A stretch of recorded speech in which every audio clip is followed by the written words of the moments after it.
Blacksmiths Gene Sandow and Nick Johnson give us a fiery demonstration in the art of shaping iron.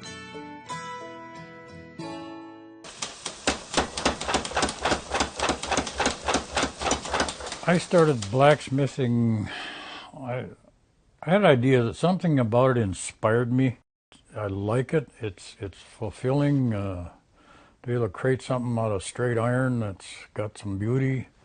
I built my own forge in the winter of 1965, and I started actually doing forge work in '86. I've made items in Madison. There's the hand railings at City Hall, ornamental security guards for the windows at the library, and tree guards, tree grates, and benches for the Klein Bank patio.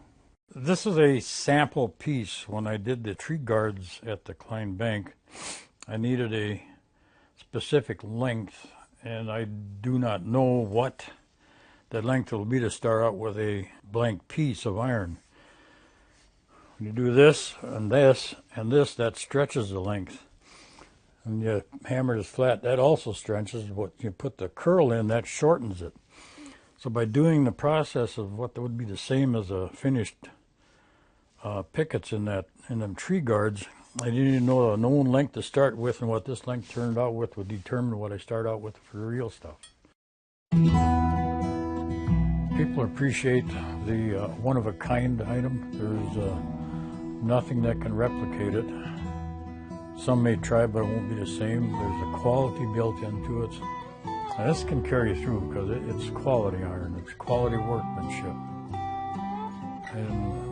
And I'd like to put that out. And we became acquainted with Nick last year in March. And we got together, and I gave him some pointers and some ideas and did a little mentoring, and this is what resulted today.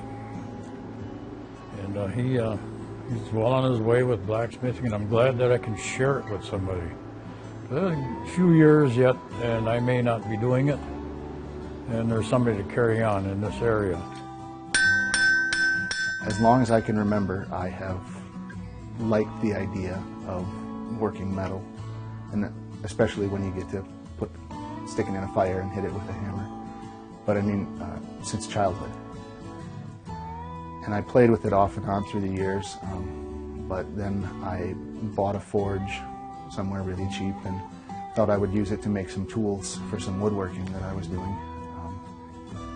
And after I got started with that, I fell in with Gene, and it just sort of snowballed.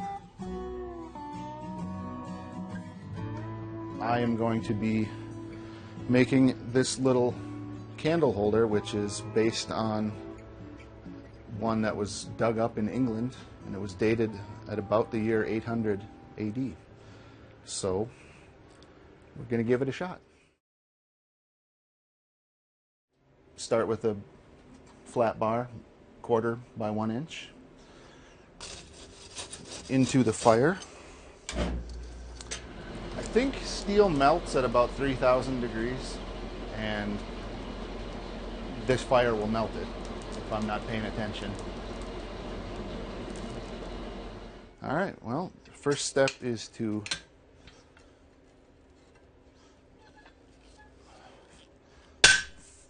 fuller, it's called, making some kind of grooves.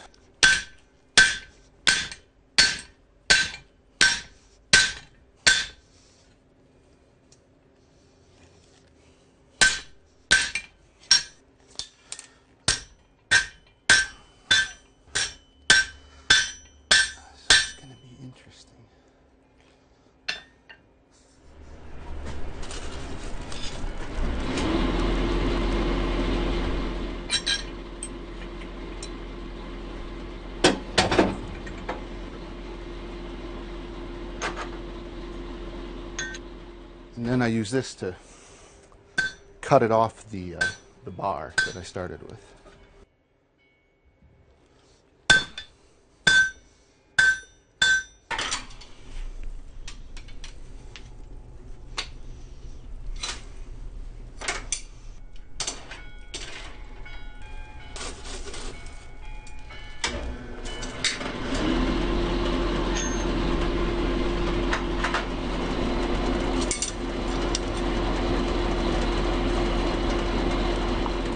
next step is to draw out one of these ends to form the stem.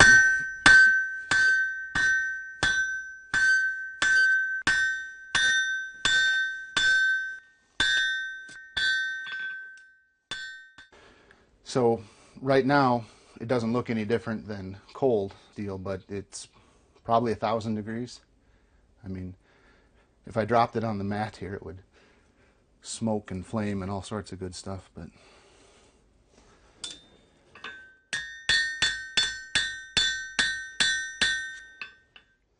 now we start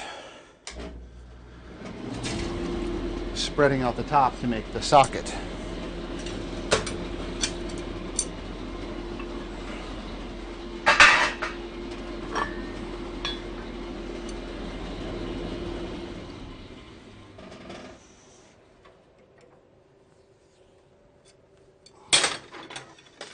Using a rasp to straighten out the top edge.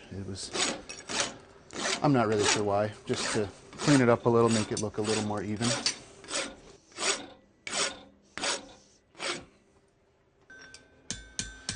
And then we curl up that end that I just flattened out, and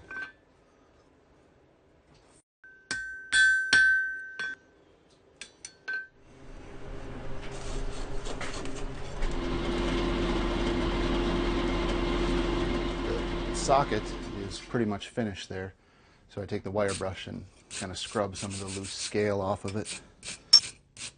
The scale is the result of a reaction between oxygen in the air and the iron. It's a relative of ordinary rust. It shows up whenever you get steel or iron to a visible color. When you heat it up enough that it starts to turn red, it'll start to form scale.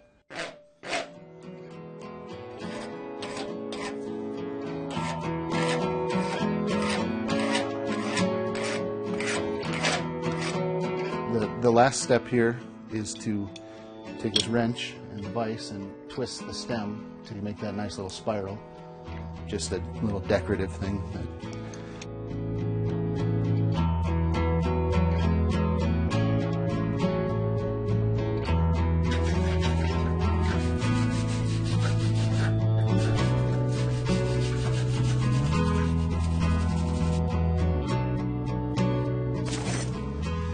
Take a block of wood that I pre-drilled a little hole in, and a little brass dish that I made.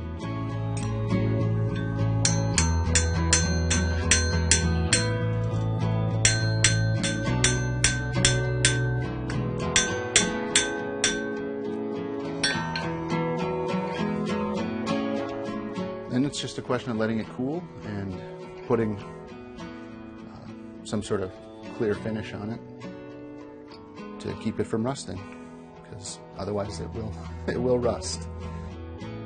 That's all there is to it. I try to carry as much of the tradition through as possible with the coal forge and the hammering over the anvil, and many of the tools, the hammers, chisels, punches, and a lot of the forming tools are built. I build them myself. Any blacksmith, you just don't go to a convenience store and pick it up. You need to build it. It ultimately hasn't changed very much. I mean, iron is iron, and fire is fire, however you work it after the fact. I'm not sure that there's anything we can do now that they couldn't have done 1,000 years ago. They just would have had a different technique, and it would have been a lot harder. So, I mean, it's always kind of in your head to wonder, how would this project have been done without, the arc welder? You get a lot of people asking about if you can make swords or things like that, because that's kind of what's left over in popular culture in the modern world. Nobody knows what a blacksmith does, and they've seen TV and movies and think, okay, well, you either shoe horses or you make swords. And there's so much more to it than that. And so I I'm interested in some aspects, historical things, medieval style things, but mostly the more commonplace. One of my hammers, one of the ones I used today, was based on a picture of a hammer found in a Viking tool chest. You know, and that amuses me to no end. That I made a hammer that, you know, a Viking blacksmith could have picked up and just gone right to work with.